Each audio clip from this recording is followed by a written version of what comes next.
welcome back to Genius Tutorials. I'm Diksha Ahuja, your verbal mentor. This is the part 2 for CUET 2024 detailed solution of English language paper. So let's get started with the reading comprehension. अब इस part में हमारे पास 3 reading comprehension आएंगे. One by one we'll be doing all the questions. तो दो जो reading comprehension थे उनका level of difficulty was very easy, but only there was only one reading comprehension जिसका थोड़ा सा moderate to difficult में मैं बोलूँगी कि था. So जो ये वाला है ये बहुत easy था. Let's see, पढ़ते हैं एक बार, देखते हैं कि what they say. Free will is the ability to decide and act free from any influence of the past events or environment. It implies complete freedom to make any choice absolutely. We clearly don't have free will. ठीक है, Our decisions and actions are never divorced from our past. It means कि जो भी हम decisions लेते हैं वो हम अपना past को सोच के लेते हैं. We have a conditioned mind. Our memories, past impressions and experiences bias shape our thoughts and actions in the present. It is of karmic imprint, not just that we are born with, but also what we accumulate while living. We can consider it as a result of a genetic code, upbringing and environment. It's our backstory. Okay. The only way to experience free will is to get rid of all such conditioning, to neutralize our karmic imprint, to be independent of our psychological coding. That's possible only if we purify our mind by letting go of our ego. Okay. Purify mind कैसे हो सकता है? By letting go of our ego, attachments and fixed beliefs. Then we can reside in the truth of our being. The above is an extracting definition of free will, but what we commonly mean by free will is that we have a choice in most situations like. जो उन्होंने बोला है कि जो पहले हमने की थी वो डेफिनेशन ऑफ फ्री विल थी, exact definition of free will थी. कॉमनली फ्री विल को हम वैसे क्या बोलते हैं? इट मीन्स कि you have to choose who you marry, what profession you pursue and how you react to someone's aggression. Okay, sounds reasonable, but here's the catch. Our ability to make that choice too is significantly restricted, dictated by our predispositions. Okay. This applies even to our ability to bring about change within ourselves. Despite the strong resolve to be calmer, kinder, or less anxious, our ability to manifest that change depends partly on our emotional and mental wiring. That's why some people succeed in such efforts more than others. If you wish to expand the scope of your agency, explore ways to engage in sustained inner work, deepen your self-awareness, examine and reform your conditioned belief. But then I wonder if your inclination to embark on that journey too depends on the current karmic coding.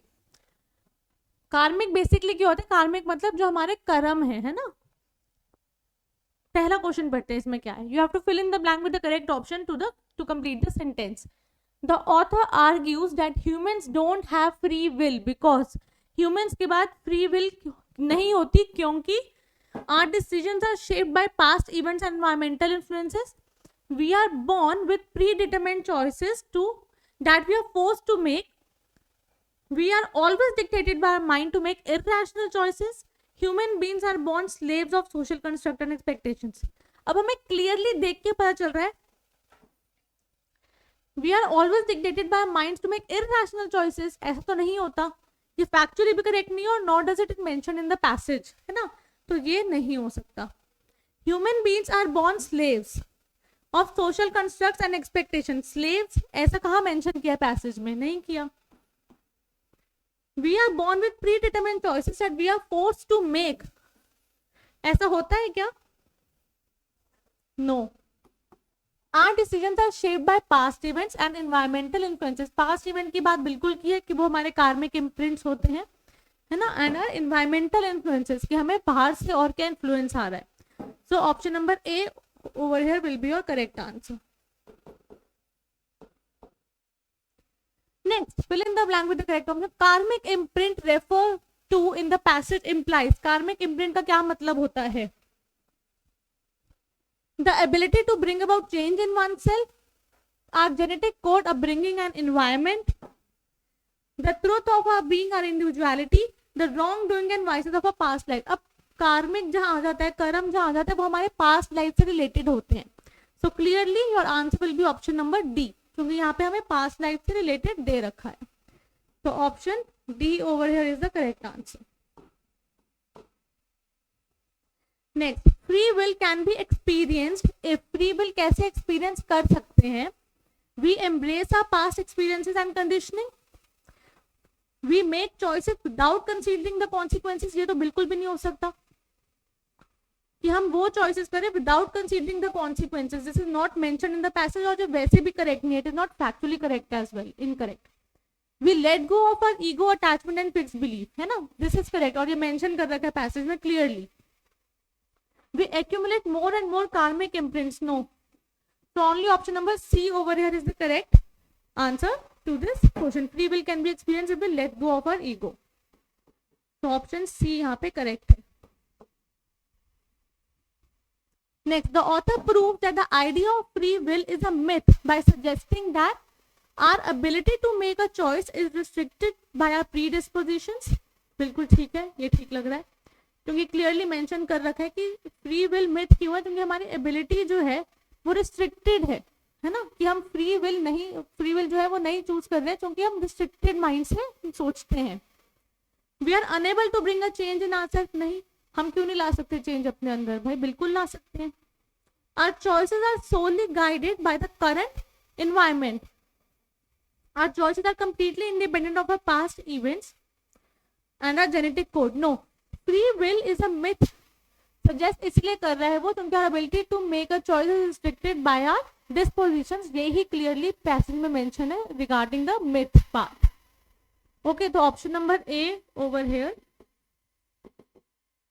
Is the correct answer. I hope this is clear to you. चलिए next करते हैं. Okay, so the next question we have here is, what does the author propose as the means to expand the scope of one's agencies? कि author ने क्या propose किया if you have to expand the scope of one's agencies? Making choices frequently and impulsively. ऐसा तो नहीं बोला author ने, it is not mentioned in the passage. Engaging in sustained inner work and self-awareness. Yes, clearly mentioned in passage as well. Holding on to the fixed belief and stringent mindset. No. Ignoring one's past experiences and dispositions. No, ये भी नहीं बोला author ने, and it is not applicable in this question as well. So option number B clearly is your answer. Next, what do you think could be the suitable title for this passage? Now the options we have are definition of free will, our backstory, key to a successful life, do human beings really have free will, making choices every man's prerogative. Now you see, A could be the answer, but ये clearly सिर्फ definition तक ही सीमित है ना, कि this is the definition की definition of free will. ये passage के part है, it is a part of the passage, but it cannot be the suitable title for the passage. The suitable title for the passage would be, do human beings really have free will? Okay, so this will be your answer. Option number C. चलिए let's move on to the next passage. Now this was also a easy passage, कोई ज्यादा मुश्किल नहीं था. एक बार पढ़ते हैं. Let's see. On a chilly winter evening, nothing warms you up better than a cup of hot cocoa. Chocolate was first consumed in liquid form by Olmec people of northwestern Central America around 1500 BC. It was even enjoyed by the Aztec Emperor Moctezuma. Okay, and the Aztec word for it pronounced as Xochitl. ये पहले word बोलते थे हम chocolate को, then it was named as English word which means chocolate. But the Aztec didn't serve the cocoa hot. वो hot नहीं पीते थे. And since sugar had not yet arrived from Europe, मतलब sugar नहीं डालते थे वो अपनी चॉकलेट में, hot chocolate में. Back then, the drink was often flavored with peppers and spices. Okay. It may not have been quite as indulgent as today's version, but it was more palatable if you believed, as the Aztec did, that chocolate was a gift from the gods and had healing properties. After the Spanish arrived in the Americas in the 1500s, liquid chocolate made it across the pond, where wealthy Europeans added sugar and drank it warm. अब मतलब यह है कि Europe से आ गया था. ठीक है. In chocolate history, culture and heritage, author Bretman Gordon says hot chocolate became the beverage of the aristocracy as sugar was still a luxury. Aristocracy basically means कि जो wealthy लोग यूज करते हैं ना, जो वेल्दी लोग इस्तेमाल करते हैं खाने पीने के लिए, तो उसको हम अरिस्टोक्रेसी कहते हैं. Soon enough, though hot chocolate caught on the masses, chocolate houses, the cross between cafes and casinos started popping up around 17th century. In these lively places, hot chocolate was poured and glided pots on the elegant cups for a posh experience. ये सब explain कर रखा है कि कैसे chocolate ने reform किया अपने आप को 17th century से फिर 18th century में. For a posh experience, it can still find it today in the famed Paris Hero, ठीक है, now in New York City as well. But by the end of 18th century, chocolate houses had mostly died off. क्यों? Partly because the cost of the chocolate was much higher than tea or coffee. कि वो इतनी costly थी, वो luxury में ही आती थी, तो नॉर्मल जो कॉमनर्स थे उन्होंने वो टी कॉफी में शिफ्ट हो गए थे. Taking a tour of international cups of cocoa, Italians served it with thick pudding, Colombians served it with dollop of hot cheese, while Mexicans punch it with vanilla, chili powder and cinnamon, and Filipinos served it with mango. Let's see. पहला question इसमें हमें क्या दे रखा है. Cocoa was first introduced by the American people, Olmec people, Aztec people and Spanish people. Clearly mentioned, हमें second line में ही mention कर रखा है पैसेज की. First, chocolate was first consumed in liquid form by Olmec people. तो answer क्या हो जाएगा? Option number B. Direct questions आए हुए हैं पैसेज से, कोई इनडायरेक्ट क्वेश्चन पूछा ही नहीं था इसमें, तो पैसेज में, इस वाले रीडिंग कॉम्प्रिहेंशन में. चलिए नेक्स्ट क्या है. The Aztec people made their cocoa palatable by serving it hot, adding sugar to the drink, spiking it with spices and drinking it as a medicine. ये भी क्लियरली मेंशन्ड है कि वो कैसे पीते थे उसको, spiking it with spices, paper and spices हमें गिवन था. Why did hot chocolate become the beverage of the aristocracy? है ना, ये भी मेंशन था, बुक में मेंशन कर रखा था. The essential ingredient was out of reach of the commoners. The queen had a marked chocolate maker. Only wealthy Europeans could buy it. It was being consumed by the pharma companies. Not mentioned in the passage, not mentioned in the passage. तो B और D तो delete हो गए. Beverage of the aristocracy, इसमें हमें clearly mention था chocolate became the beverage of the aristocracy as sugar was still a luxury. तो sugar क्या है? एक ingredient है. The essential ingredient was out of reach of the commoners, which was sugar, है ना. तो option number A over here is your correct answer.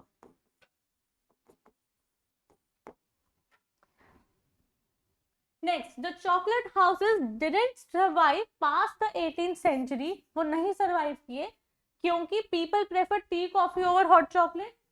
It catered to the not so elite of the society. Chocolate was costlier than tea and coffee. The supply of the cocoa dwindled over the years. अब आप ये first हमें लगेगा कि ठीक है क्योंकि वो प्रेफर कर रहे थे, बट हमें पैसेज में मेंशन नहीं है दैट उनको उनकी प्रेफरेंस थी टी और coffee.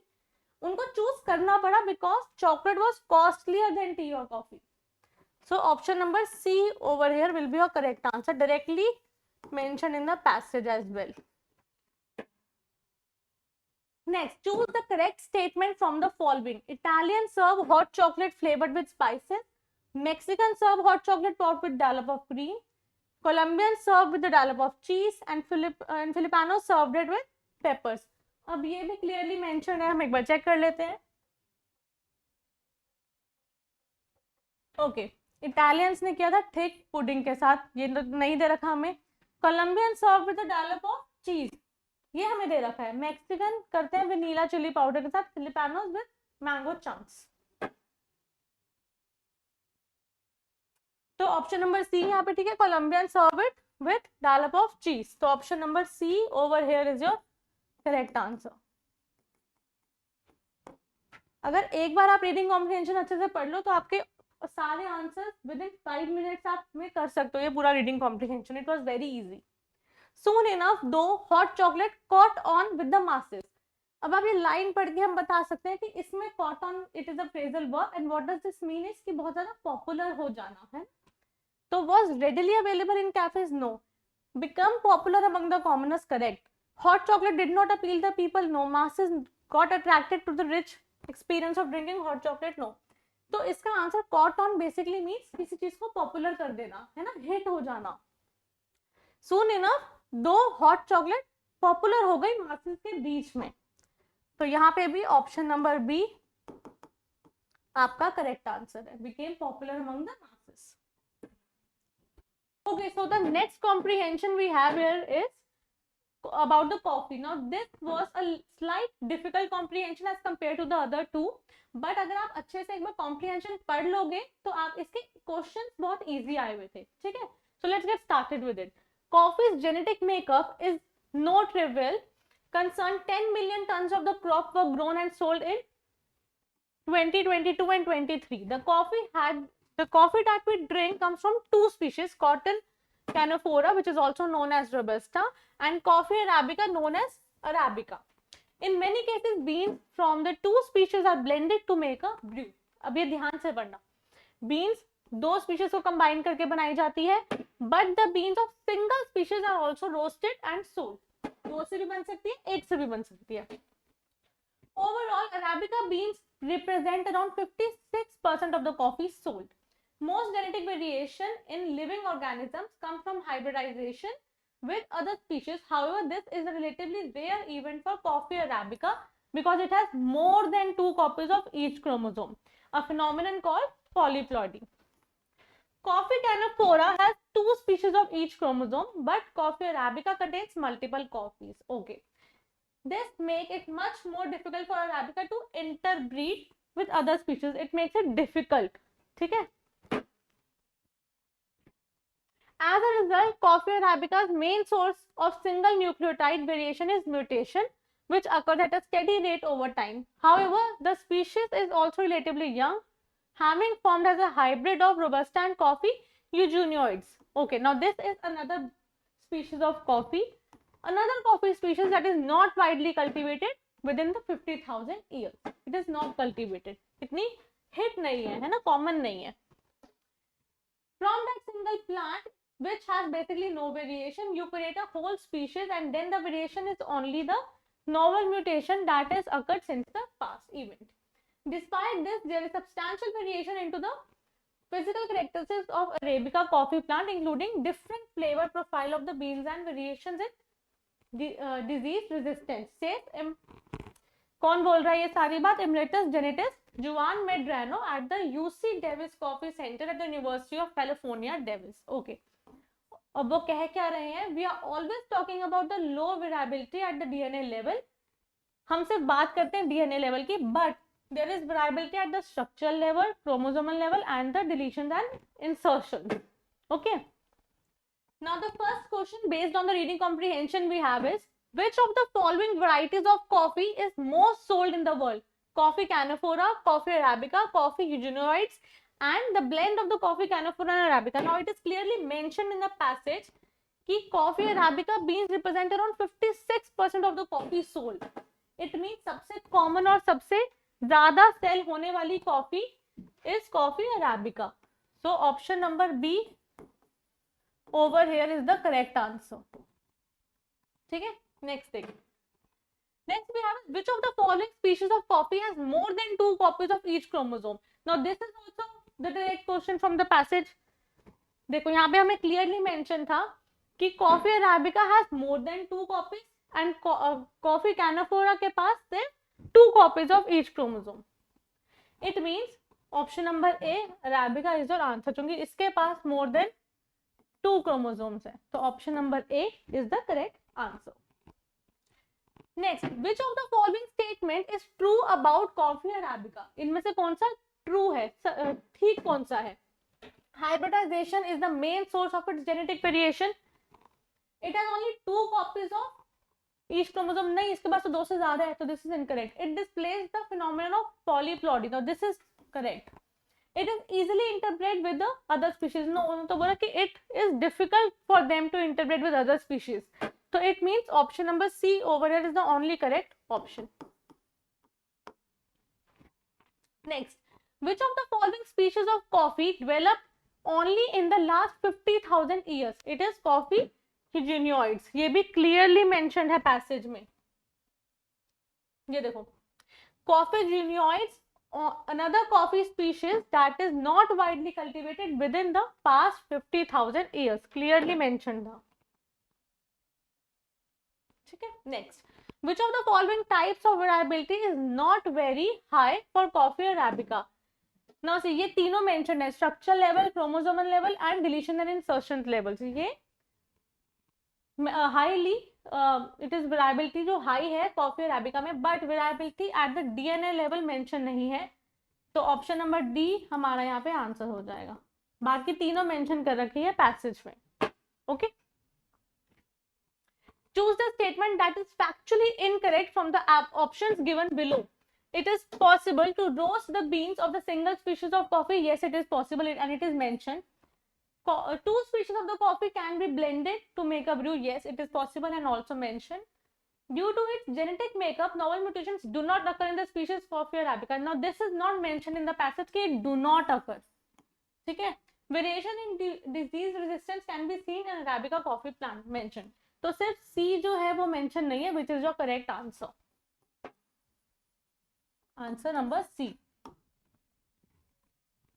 Now this was the last question for the reading comprehension. अब हमारे पास आता है फिर से पैराजंबल का question. It was really easy. Created by human collective cultural heritage, all languages communities are. अब आप ये देखो, communities are all languages. We know, अब हमने पहले हम करते थे कि हम ये देखते थे कि ये लोग मैंडेटरी पेयर बनाएंगे, है ना. बट आप देखो डी और सी जो है, ये दोनों से हमें क्लियरली पता चल रहा है कि ये दोनों तो बिल्कुल भी एक साथ नहीं हो सकते, है ना. कि communities are all languages. This is not grammatically correct. So we know D and C cannot be together. In this D and C is together, so this is not correct. यहाँ पे भी D और C है, तो this is also incorrect. तो दो option तो हमारे easily eliminate हो गए. Now we have CADB and DBCA. Let's read CADB. All languages created by humans communities are collective cultural heritage. है ना, बिल्कुल ठीक लग रहा है सेंटेंस, परफेक्ट है कि जो भी कम्युनिटीज क्रिएटेड बाय ह्यूमंस है वो हमारी कलेक्टिव कल्चरल हेरिटेज है. Let's read DBCA. Communities are collective cultural heritage. All languages created by humans. ये कोई सेंस नहीं बन रहा है इसका, है ना. All languages created, ये वाला communities are created by humans. This is not correct. So option number C ही आपको पढ़ते ही समझ में आ जाएगा that option number C is the only option जो करेक्ट होगा, जो सेंटेंस सीक्वेंस ठीक बनाएगा. Next, fill in the blank with the correct option. The principal addressed us in the assembly and dashed the humors of an early summer break. तो principal ने address किया assembly में और क्या खत्म कर दिया, जो सारी ह्यूमर्स फैली हुई थी उनको खत्म कर दी. तो वो कैसे खत्म करेंगे, उन्होंने क्लियर किया होगा. तो C will be your answer. Defended का मतलब बेसिकली होता है when you support someone, you protect someone. तो यहाँ पे प्रोटेक्शन का, सपोर्ट का कुछ लेना देना नहीं है. क्वैश का बेसिकली मतलब होता है कुछ सप्रेस कर देना. So this is not related to the sentence. Rebuke का मतलब यहाँ पे नहीं फिट नहीं होता, बिकॉज रिब्यूक्ड बेसिकली मीन्स कि किसी को शार्प डिसअप्रूवल दिखाना. तो प्रिंसिपल कुछ डिसअप्रूवल तो नहीं दिखा रही है किसी चीज का, सो यहाँ पे रिब्यूक भी नहीं आ सकता. तो only option possible is cleared.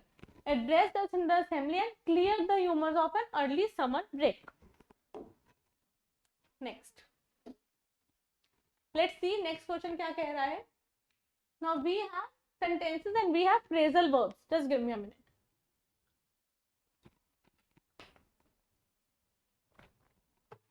Okay. अब हमारे पास phrasal verbs है and sentences है. Now let's see what does this phrasal verb means.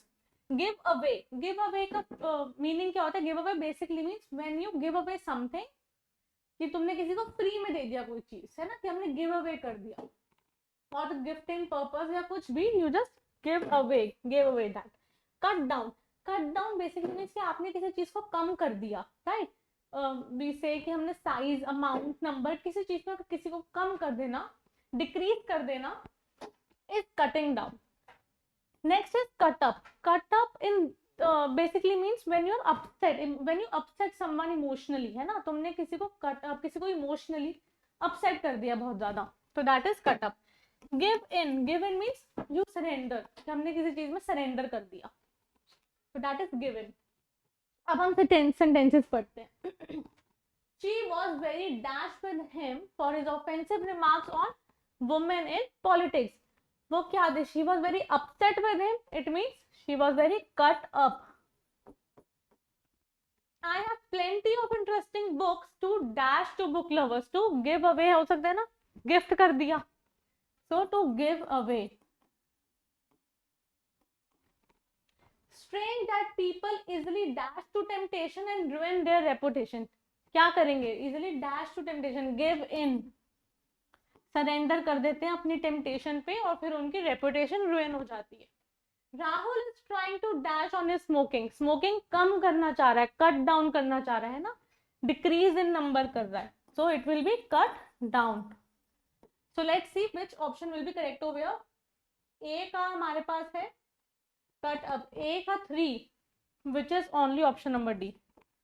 B A का 3. Now from B, give away, we have first. Okay. C, we have fourth, and D, we have second. So option number 4 over here is the correct answer. Now you have the sentences and you have to match with the following adverbs. Okay. I thought the restaurant would be expensive, but it was dash affordable. It was reasonably affordable. Why? क्योंकि affordable की बात हो रही है. Reasonably का मतलब होता है जो acceptable हो, moderate हो. तो यहाँ पे आ जाएगा reasonably. From options only option A satisfied. जिसकी ए के साथ सेकंड आना चाहिए. Let's see all other options as well. It was a serious accident but the car was dash damage. कि बहुत सीरियस एक्सीडेंट था बट कार को इतना कुछ नहीं हुआ. क्या नहीं हुआ? It was hardly damaged. मतलब जरा सा भी नहीं हुआ, ना के बराबर. जब हार्डली हम यूज करते हैं तो इट बी मीन्स ना के बराबर. The meeting was a disaster as it was very dash organise. Disaster means कुछ नेगेटिव. It was very badly organise, बुरी तरह. ठीक है ना. C with 1 correct. Meera is gifted, she has the ability to learn the any language quickly. ठीक है. So option number A over here will be your correct answer. Let's move on to the next question. I didn't know Rahul was in the hospital. If I dash, I would dash him. अब इसका answer क्या आएगा? Now this question is from third conditional. वहां पे क्या होता है? Hypothetical situation from the past. That is third conditional. मुझे नहीं पता था कि राहुल हॉस्पिटल में है. अगर मुझे पता होता तो मैं चली जाती, कि मैं उससे मिलने जरूर जाती, है ना. So clearly option number B over here is the correct answer. If I had known, if के साथ past perfect with past participle. I have visited, I would have visited him, है ना. So that is the condition, third conditionals. But बाकी सारे भी एक बार देख लेते हैं. new और go. new तो हो गया when we use for present unreal situations जो होती है ना, उनके साथ हम new लगाते हैं. तो this is not possible for this. This is the past. Next we have known, be going. If I have known, I would be going him. ये तो ग्रामेटिकली करेक्ट नहीं है. एंड वैसे भी जो have known है that will be present participle, but we have to write past. present perfect हो जाएगा have known. हमें लगाना है past perfect which will be had known. तो have known तो वैसे भी नहीं आ सकता. next we have know and had gone. know तो present हो गया and had gone is past. तो प्रेजेंट और पास्ट तो एक साथ वैसे भी नहीं आ सकता. It is not logically correct. So only option which is correct is option number B. If I didn't know Rahul was in the hospital, if I had known I would have visited him. Okay. तो option B is the only possible answer. Next, the movie star's biography is a glossy sycophantic portrayal. अब what does the word sycophantic means? Sycophantic basically means behaving or done in an obsequious way, है ना. किसी चीज को flattering करना, flatter करना और flattering करना is the synonym of the word sycophantic. किसी चीज को obsequious way में करना. तो इसके synonyms और क्या हो सकते हैं? obsequious, flattering, ये सारे ये इसके सिनोनिम्स हो सकते हैं। कावर्डली, कावर्डली का मतलब तो होता है ना कि डर के रहना, डरा हुआ रहना। और क्या हो सकता है, व्हेन यू लैक करेज,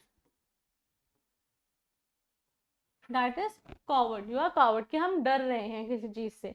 हमने एक वर्ड किया था अभी timid in the previous questions, तो timid is also coward, when you are coward you are timid, timidly behave करते हो, है ना। और क्या हो सकता है, फेयरफुल हो सकता है, ट्रेम्बल हो सकता है, और ट्रेम्बलिंग वी कैन से, ना, ट्रेम्बलिंग मतलब ना कांपना, डर से कांपना, दैट इज ट्रेम्बलिंग। स्पाइनलेस हो सकता है, विम्पी हो सकता है। So all these are synonyms of the word sycophantic, oh sorry cowardly. Next is dominating, from the word itself it is clear, dominating का मतलब होता है कुछ बहुत डोमिनेट करना किसी चीज को। When someone is dominating, dominate होना, arrogant होना, so that is domineering. Insolent, insolent का मतलब होता है when someone is very impolite और rude, जब कोई impolite होता है और rude होता है, that is insolent. और क्या वर्ड हो सकते हैं for insolent, contemptuous होना, है ना, impotent होना, so all these are related to the word insolent. so हमारा आंसर क्या हो जाएगा, flattering, which means sycophantic. Next हमसे पूछा गया antonym of the word, the minister unleashed a compliment against the newspaper for its bias editorial on illiteracy among women in his constituency. Compliment का मतलब होता है व्हेन यू प्रेज समवन, किसी की तारीफ करना, है ना, और we can say we express our approval for something, हमने किसी चीज को अप्रूव किया, कॉम्प्लीमेंट किया, ठीक है। So the antonym of the word will be denunciation, जो कि denunciation basically means when you disapprove something, है ना, कि अगर आप किसी चीज को disapprove करते हो, disregard करते हो, तो उसको हम denunciation कहते हैं। तो this will be your answer for the question. compliment का antonym होता है denunciation, है ना, condemn करना किसी चीज को, मना करना, disapprove करना। एंडोर्समेंट, एंडोर्समेंट का मतलब होता है व्हेन यू सपोर्ट समथिंग, है ना, किसी चीज को सपोर्ट करने को हम एंडोर्समेंट कहते हैं। It is basically the synonym of the word compliment, it can not be the antonym of the word. Next is regulation, regulation तो बिल्कुल इररेलेवेंट है यहाँ पे। रेगुलेशन का मतलब होता है कोई लॉ ऑर्डर बनाना, है ना, लॉ यानी ऑर्डर, कोई रूल बनाना। स्पेक्यूलेशन, स्पेक्यूलेशन मीन हम किसी चीज को, हम बोलते हैं ना कि हमें इसकी वो है, स्पेक्यूलेट करते हैं हम इस चीज को, हमारे पास एविडेंस नहीं है बट फिर भी हम मान रहे हैं कि सच हो सकता है, without any evidence, when you are speculating, आप अपनी कोई थ्योरी बना लेते हो, when you form a theory without evidence, that is speculation, ठीक है। तो I hope this is clear. तो answer will be option number A.